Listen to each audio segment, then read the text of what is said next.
Hi నమస్తే అండి. ఈరోజు మనము పెసరట్టు మసాలా చేద్దామండి. ముందుగా మనము ఒక స్టవ్ ఆన్ చేసుకొని పాన్ పెట్టాము కదా, ఈ పాన్లో కొంచెం ఆయిల్ కూడా వేసాను ఆల్రెడీ. నేను ఇక్కడ పెసరపిండిలో ఒక ఆనియన్ కూడా కట్ చేసుకున్నాను. అయితే ఈ పెసరట్టు అనేది మందంగా వేయాలి. మందంగా వేసి మంచిగా లైట్ గోల్డెన్ కలర్ వచ్చే వరకు మంచిగా కాలనివ్వాలి. ఇప్పుడు ఒక 2 మినిట్స్ అయిపోయిందండి. మంచిగా తిరగలు వేద్దాము. చూడండి, ఈ విధంగా రెడ్గా వచ్చింది కదా.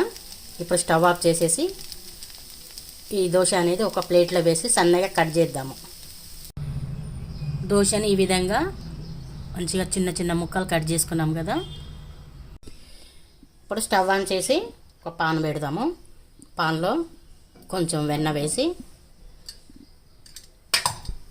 మెల్ట్ అయ్యే వరకు ఈ విధంగా కొంచెం కలిపెడదాము. వెన్న మంచిగా కరుగుతుంది కదా. ఇప్పుడు తాలింపు గింజలు వేద్దాం. జీలకర్ర, ఆవాలు, శనగపప్పు, మినపప్పు. కొంచెం వేడైన తర్వాత తాలింపు గింజలు కూడా వేగినాయి కదా. ఇప్పుడు ఆనియన్ వేసి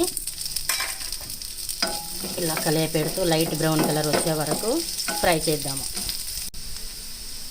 ఆనియన్ కూడా వేగుతున్నాయి కదా. వేగేటప్పుడు ఈ పచ్చిమిర్చి, ఇక 6 పచ్చిమిర్చి సన్నగా కట్ చేసుకున్నాను, కారంకి సరిపడా.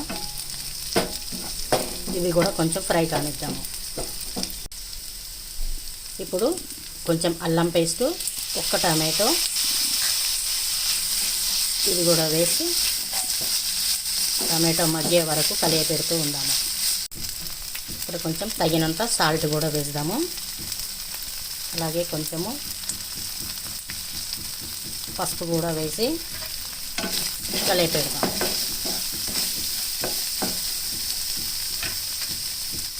కరివేపాకు కూడా వేసి మొత్తం అన్నీ మంచిగా ఫ్రై అవుతాయి. పచ్చిమిర్చి, ఆనియన్, టమాటో కూడా మంచిగా వేగింది కదా. ఇప్పుడు 2 టమాటాలు నేను గ్రైండ్ చేసుకున్నాను, ఆ పేస్ట్ కూడా వేసేద్దాము.